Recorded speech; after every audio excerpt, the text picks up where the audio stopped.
Lucky Land Casino, asking people, what's the weirdest place you've gotten lucky? Lucky? In line at the deli, I guess? Aha, in my dentist's office. More than once, actually. Do I have to say? Yes, you do. In the car before my kids' PTA meeting. Really? Yes. Excuse me, what's the weirdest place you've gotten lucky? I never win and tell. Well, there you have it. You can get lucky anywhere, playing at LuckyLandSlots.com. Play for free right now. Are you feeling lucky? No purchase necessary. Void where prohibited by law. 18 plus. Terms and conditions apply. See website for details. Kyle Rittenhouse, not guilty on all counts. Boy, I had a lot of stuff I was going to talk about today. Not anymore. If you subscribe to my Substack page, you get the podcast without all the ads and all the filler and stuff, and you get my show notes, and there will be a lot of notes for stories that I intended to cover that I didn't quite get to today. That's all right. A lot of you want to weigh in now that this is over, the Rittenhouse matter, and I want to be able to take your phone calls. The phone number is 877-973-7425. It's Friday. We're a little loose with the phones anyway, but I want to start with my say, and I won't fill up this entire time with me talking. I do want to get to your phone calls here in just a minute, but I want to say a couple of things. One, I think that Kyle Rittenhouse should disappear now. There are going to be unscrupulous people who want to use him for their own cause, and he should go back into obscurity. If he chooses to now embrace celebrity, he chooses to perpetuate the slander, and then he will have no defense to it. He should go back to a normal life, finish his education, and get a job, and hope to be forgotten about. I think that is for his own good.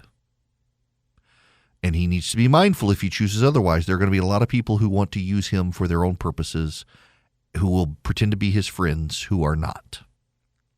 Two, I think when Kyle Rittenhouse goes back into obscurity, he should do so living comfortably, having sued the major media outlets of America who slandered him, including Joe Biden, who used his picture to say the president of the United States refused to disavow white supremacists on the debate stage last night, using a picture of Kyle Rittenhouse as his picture. And Ayanna Pressley, who said a 17-year-old white supremacist, domestic terrorist, drove across state lines armed with an AR-15. He shot and killed two people who had assembled to affirm the value, dignity, and worth of black lives. No, he didn't. And then there were a host of celebrities who all tweeted out together, I want to live in a country where Colin Kaepernick is seen as a hero and Kyle Rittenhouse is seen as a terrorist. And then also Hakeem Jeffries, who said lock up Kyle Rittenhouse and throw away the key. In addition to all the media outlets who claimed he went across state lines with a gun when he did not. The American public has been given yet again another disservice by the American media, and there will be no self-reflection. We know it. And distrust in the media will continue to fester, grow. We know it. And they will still learn nothing and increasingly declare an allegiance to one side, which will breed even more distrust, more conspiracy theories, more nonsense, but also will pave the way through the creative destruction, through their own lack of humility, of new media outlets who can capitalize on the mistruth, distrust, and disinformation of the mainstream media. It's kind of sad to see them all rushing to affirm their priors with no self-reflection on any of this stuff. Now, your phone calls. Let us begin with Scott. Welcome to the program. Hey, Eric, can you hear me? Yep, I can. Hey, Scott here, long-time listener, first-time caller. My question is, what message does this send to civilians like myself who, prior to the outcome of this case, if I thought I potentially saw someone who's a suspect of a potential active shooter situation, my level of engagement now in that scenario. So for me, I feel like I may not be as likely to engage someone who I think is an active shooter, because if I end up getting harmed or killed in the process, they can claim self-defense. Well, everyone can claim self-defense. The issue there is you got an active shooter and his intentions are to cause harm.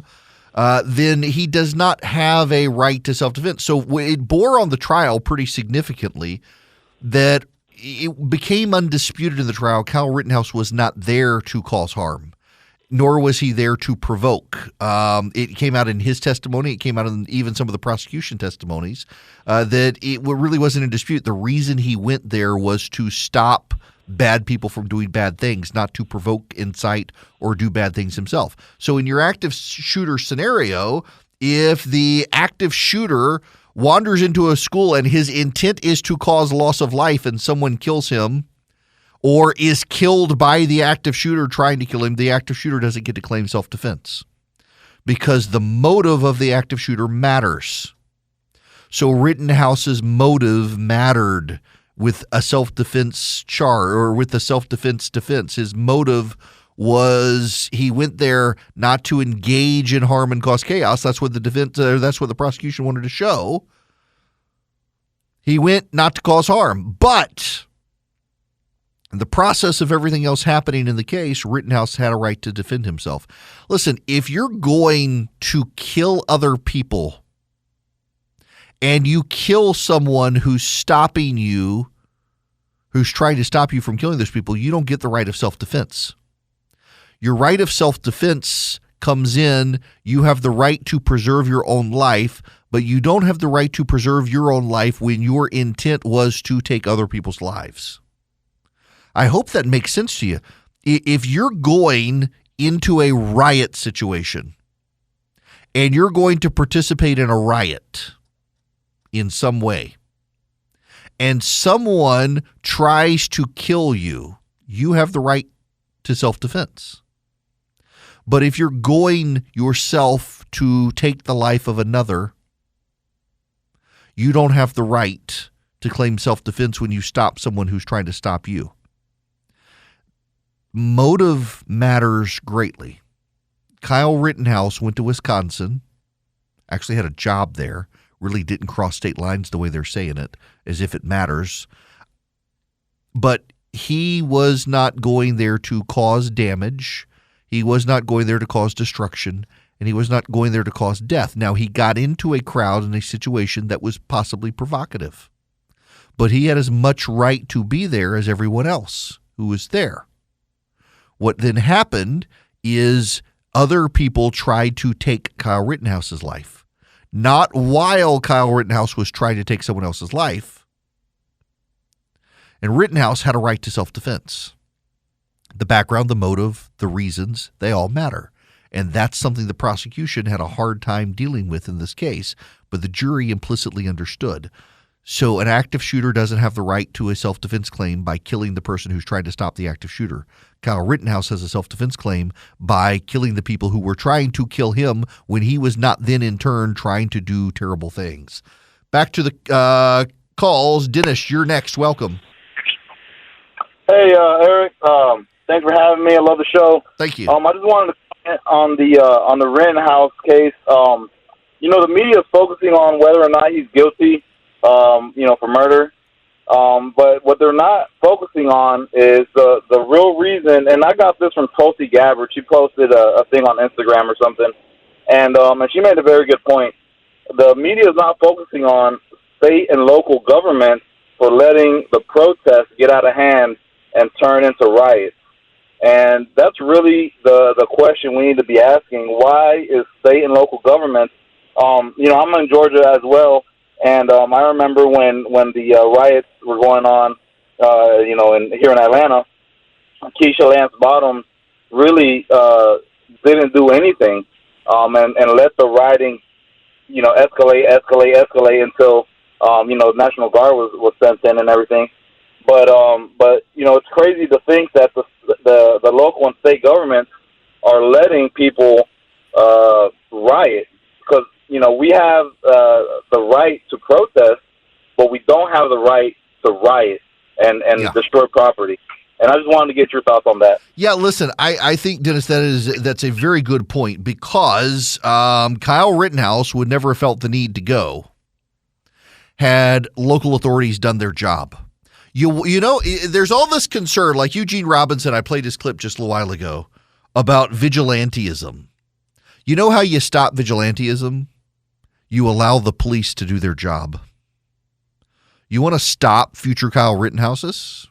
Let the police do their jobs. You want to stop bad things from happening and people rising up?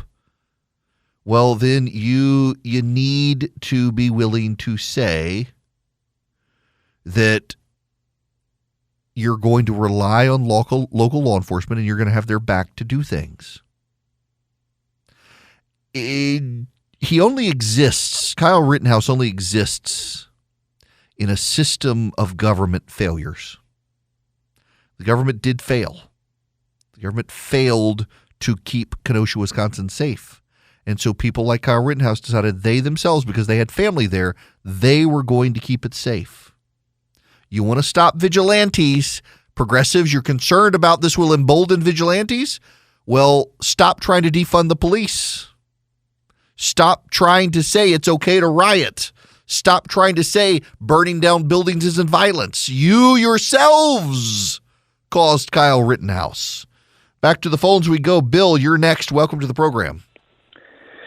I just think, and thank you for taking my call, that this is a message clearly sent to the progressives, or to the rioters, I should say, forget the progressives, anyone who's rioting, conservative or otherwise, that it's been reinstated that people do have the right to defend themselves. They did not want to hear this.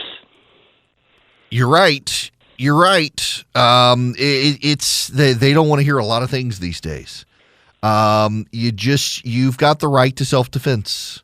You've got the right to protect yourself. Now, you don't have the right in this country, in any of the 50 states, nor have you ever had the right to use deadly force to defend your property.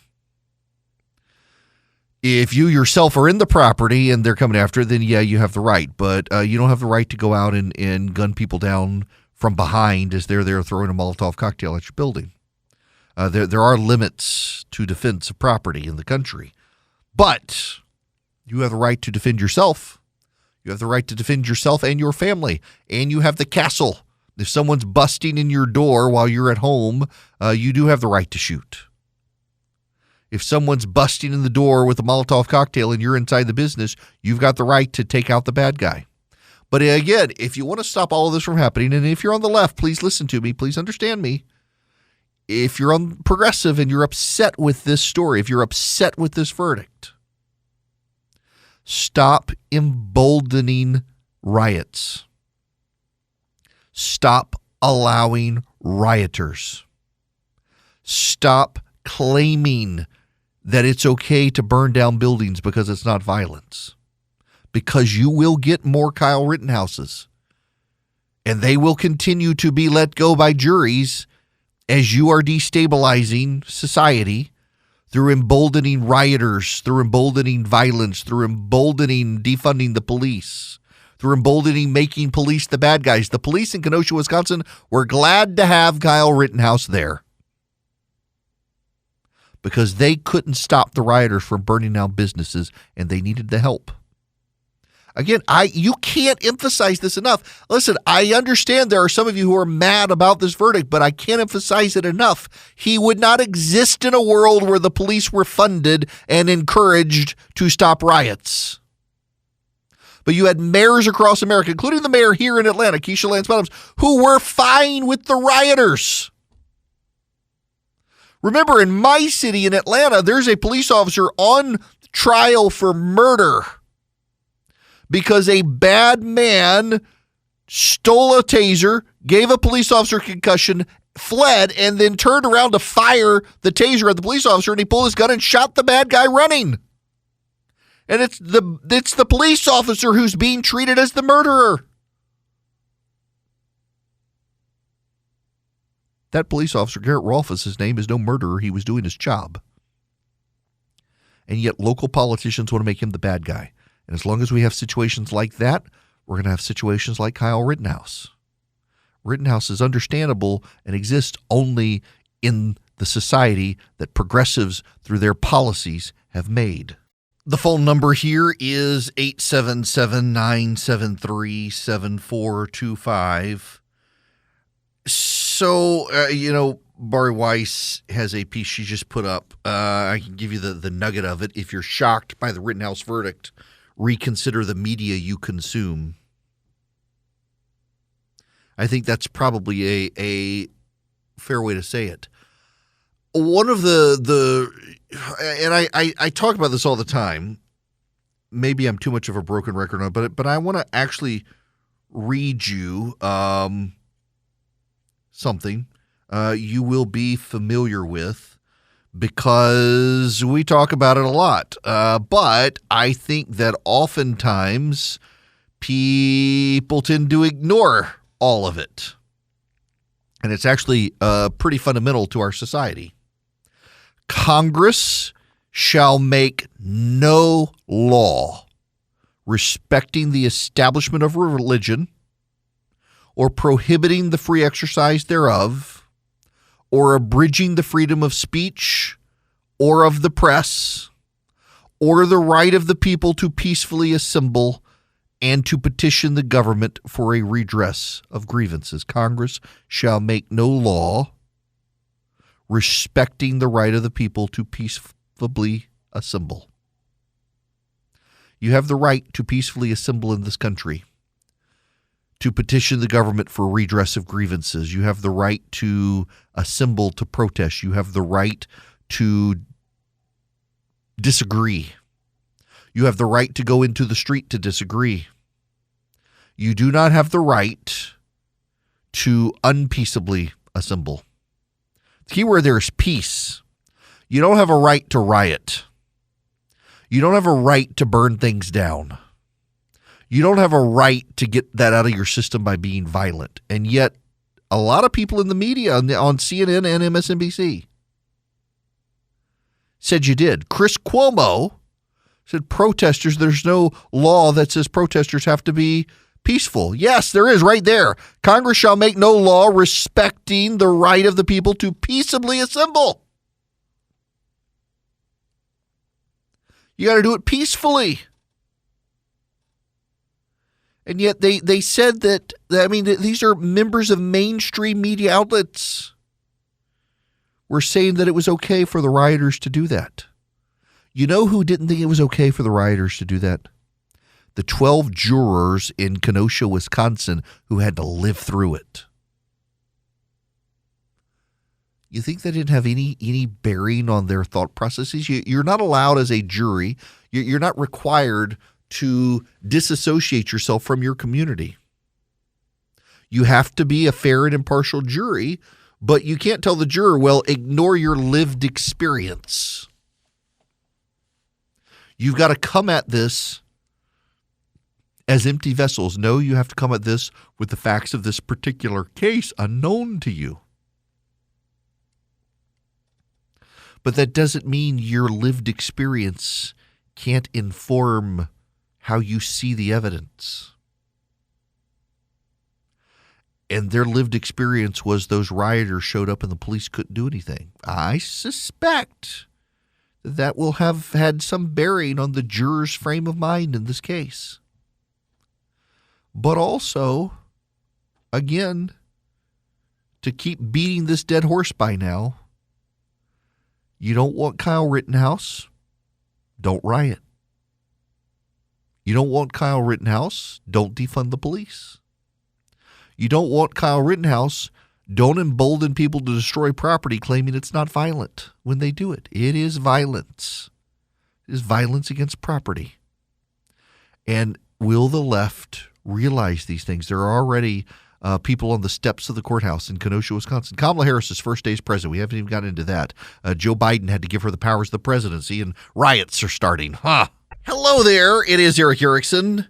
If you want to call in, 877-973-7425. Of course, Nicole Hannah-Jones of the 1619 Project has chimed in that in this country, you can kill even white people if those white people were protecting black people. It's the legacy of 1619. she's crazy, but I mean, her craziness is always on message. You got to give her that. By the way, I would not encourage you people in your local bookstores to move her 1619 Project book to the fiction section. It would be appropriate, but I would never seek to encourage you to do that. Tom, you are going to be the next caller on the Eric Erickson Show. Tom, welcome. Yes, sir. I just wanted to make a point, and I'll get off. But if the shoe had been on the other foot, say if Rittenhouse had been the victim and been killed, that story probably would not have even made the Metro section in the Kenosha newspaper. Yep. It just plain didn't fit the narrative. Yep. And I just wanted to make that point. Yeah, listen, Tom, I think that's a point well said, that it is amazing how the media spun up a story here, and they spun it up in large part because the media had made the rioters the heroes. We should not forget this aspect of it. I think you got to be deadly serious on this point. When small business owners in this country rioted last year, they didn't riot. They protested. They showed up at state capitals around the country because they were tired of lockdowns. Their businesses were going under. They wanted to go back to work. The media made them the bad guys. They vilified them. You had April Ryan, the White House reporter for, I think, PBS. Or no, she's for some urban news network, I think. Said that if these people got COVID, they needed to be denied oxygen and ICU space. They should have to give it up. All they wanted were their businesses to reopen. They were attacked for not wearing masks. They were attacked for gathering. They were attacked for protesting. They were attacked for using their constitutional rights. After the death of George Floyd,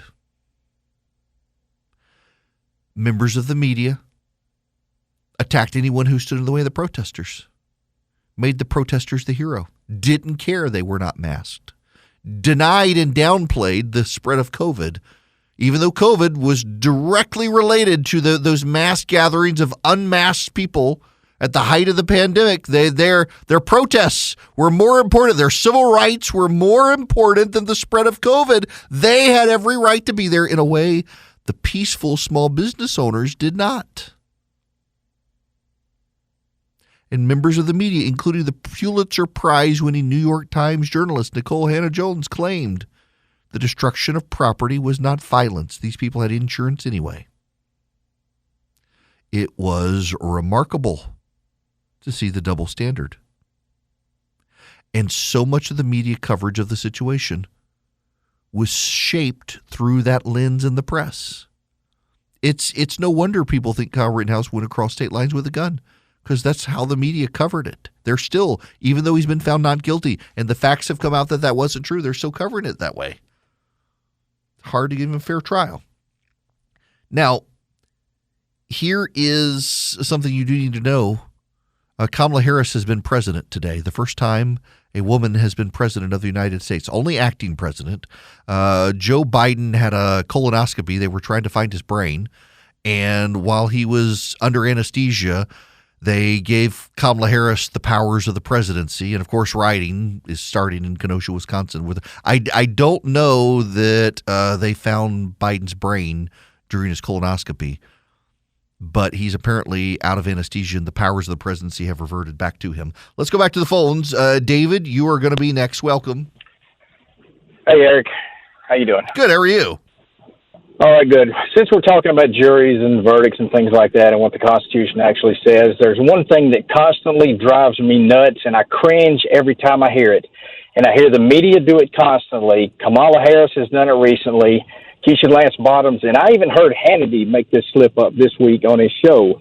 The Constitution provides for a jury that is impartial, not a jury of your peers. By definition, a jury of your peers is going to be partial. And that's, it's one of these little things that just bothers the heck out of me, because everybody assumes that they're going to get a jury of their peers, and you don't want a jury of your peers. You want an impartial jury. Both the defense and the prosecution should want an impartial jury. Yeah. Okay. I see what you're saying, and you make a fair point there. Keep in mind, though, where the phrase "the jury of one's peers" comes from. It's actually comes from the Magna Carta, which English common law that we embraced comes from. It's actually the phrase is a judgment of one's peers. The lords were entitled to a judgment of his peers. And so that's where the phrase comes from. And it is a phrase that is woven into the idea of an impartial jury because in ancient times and near ancient times, a king could put his beloved peers in charge of a jury. And the peers are what? The peers were the lords. The House of Peers and the House of Lords mean the same thing. Now, the peers now mean one's equals. Now, peers is kind of misunderstood in this day in commonality. So if a judgment of my peers, well, I got to have a judgment of talk show hosts of America. That's not really what it means. What it means is, to your point, an impartial jury. It means people who live in society who are reflected around you, which means that I am entitled to a jury of people who live in my surroundings, that you should not have people who live in Atlanta, Georgia, decide the verdict of someone who lives in South Georgia unless the defense itself asks for that to get an impartial jury. So, for example, you could have a trial. What was the trial? The guy in Cobb County who allowed his kid to be in the back of the car and the kid died. Remember that several years ago, those of you in Atlanta, it became a national trial. It was a man who apparently, I guess he was having, I can't remember all the details, but they moved the trial to South Georgia and allowed a South Georgia jury to decide it because they thought that the media in Atlanta had so overhyped the case. This happens sometimes where you ask for the court to move the jury. But we shouldn't dismiss the idea of people saying a jury of your peers because it comes from the Magna Carta. The entire English common law system and trial by jury is built on that phrase, the judgment of his peers within the Magna Carta. It actually has a validity there. But what it means is an impartial jury of people who live in your area that is not stacked against you in some way. That's where it comes from. So I don't want to go on an entire diatribe on that one because I totally get the caller's point. But you do have to understand the history therein of the phrase judgment of one's peers. It does not mean that we got to have white teenagers decide Kyle Rittenhouse. What it means is we got to have people from that area where the crime took place decide the area. It's so badly misunderstood. I feel like I'm starting to lose my voice on this one now. There's so much other stuff that I wanted to talk about today, and I kind of lament that I can't get to it. But this trial is a very, very big deal. And people are on social media and on the television losing their minds right now. And I have a wonderful service whereby I am able to come in and grab this information and pull it so that you can listen to it, how people are melting down. This is Paul Butler. He is an MSNBC legal analyst. But as the prosecutor said in his closing argument, the only person who killed anyone was Kyle Rittenhouse. We know that armed civilians are now part of the American political landscape. Wait a second. You mean they weren't before this? I thought some states had open carry. What? What some may take from this verdict is that vigilante justice prevailed. And that's a serious public safety concern. Maybe the more serious public safety concern is the police not being allowed to stop the rioters. Maybe, just maybe, we should consider that. And then there's Joyce Vance, who's not a smart person, but is pretended to be one by the media, was on with Chuck Todd on Meet the Press Daily on MSNBC. Joyce, was this a well-defended case or a poorly prosecuted case? Or a little bit of both? You know, there was some of everything not to like in this case, from the way the judge conducted it to some of the strategic decisions the prosecution made. The defense, as we say, was good enough. And the key point of the defense was arguing self-defense. As a former prosecutor, this strikes me as an odd situation for self-defense. It's something akin to saying that if you go into a bank and rob it and people are trying to apprehend you, you can then shoot your way out and claim self-defense. You know, that's a little bit of what Kyle Rittenhouse did. He created this problem and then he proceeded to threaten people to get out. Typically, you can't claim self-defense in a situation where you've provoked the incident. She's right. She's right, but she mischaracterized it because he didn't provoke it. And the judge allowed the self-defense case to go forward because Rittenhouse did not provoke it. He was chased down the street. He was not chasing others. They chased him. And I guess she doesn't know this. It is remarkable the number of people on television who are opining about these facts, and they're wrong. And, of course, there is Jacob Blake's uncle. You should keep in mind that it was Jacob Blake's family who called the police on him. Quickly. It's a little tight. We're not going to quit. We're not going to stop. We're going to use peace. Hey, what, Chuck? I'm going to send this guy back to you really quickly. You got other people talking as they're trying to record that guy, but he says we're not going to stop. We're going to use peace and protest. Well, you get to protest as long as it's peaceful. And let's not forget that these were not peaceful protests. These were not peaceful protests. It's a lot of destruction. And keep in mind, I read you earlier from Bari Weiss's newsletter. One of the big issues here is that the media covered, remember, fiery but mostly peaceful? That's what they said, that it was fiery but mostly peaceful. It wasn't mostly peaceful. It was not. It just that's not true. That's not honest. And yet that's how they covered it. That's how CNN chose to cover it. Fiery but mostly peaceful. And that's disheartening to see a news network have shaped coverage this way. And then when they did shape the coverage that way, they failed in all honesty and candor to point out that those businesses that were burned, contrary to what many members of the media said, they didn't have the insurance. They didn't have the insurance coverage that the media claimed they had. It's just, it's sad to see so much of the media in a situation like this not be willing to honestly, accurately cover what's going on in the case. So many people out there right now, so many of the members of the media out there who are commenting on this case don't even seem to know the basic facts of the case. They don't seem to understand what's going on or what went on. Now, Jacob Blake's lawyer is speaking at the moment. I want to cover him a little bit. In any civil actions? What's that? Do you plan to represent him in civil actions? I'm a criminal defense attorney. I don't do civil stuff. You're a veteran criminal defense attorney. Talk about what's the one thing you learned, if you had to say the biggest takeaway from this case, what you learned? Every case is different, and every case has surprises. I learned I could wait 24 hours for a verdict. What about what happens to the $2 million bond? I suspect there will be a fight over that. John Pierce is the person who posted the bond.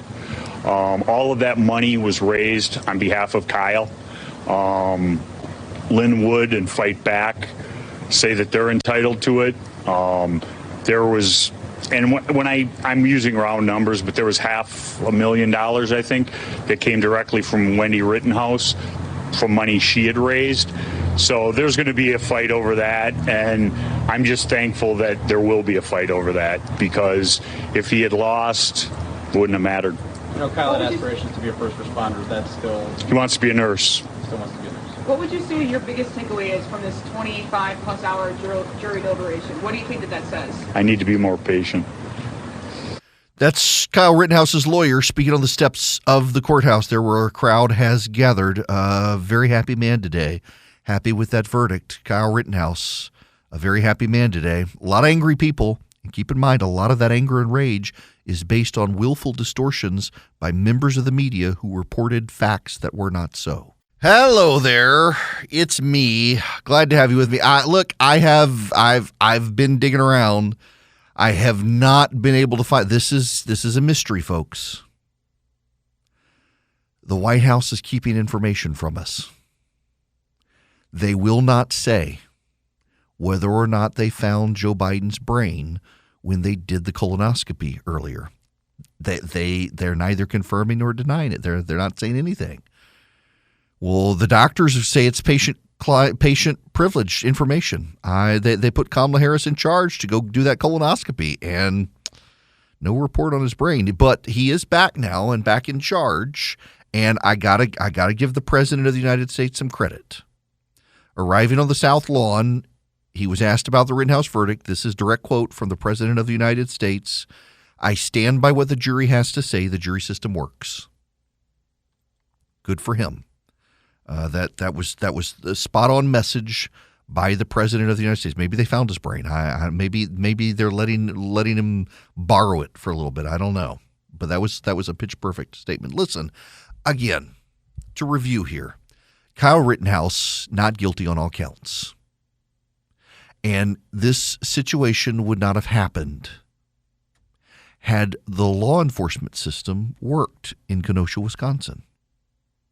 Had the left not internalized that they could be destructive, this would not have happened. Had law enforcement been emboldened and encouraged to stop the rioters, it would not have happened. They were told to stand down. This would not have happened. And so many people out there think that these businesses had insurance, and they did not have insurance, many of them. Some of them had insurance, and they were underinsured. They lost everything. It's sad. And 2 people lost their lives. They were not there to defend black lives, as some people said. They were there to participate in the rioting and the vandalism and the destruction. And they tried to kill Kyle Rittenhouse. And he had every reason, every right, and the means to defend himself. So much of our reactions now in society are based on our tribe. And we decide that a verdict is just or unjust based on whether or not we're rooting for the people, not based on the facts. The jury itself is required to weigh the facts. Now, if I could just leave you with one thing here this Friday afternoon. None of us want to serve on juries. I don't blame you for not wanting to serve on a jury. But for our system to work, we must have juries. And for the juries to work, we must have fair-minded people willing to serve. If you own a business, let me talk to you business owners. I know it's an inconvenience when your employees are gone. I do.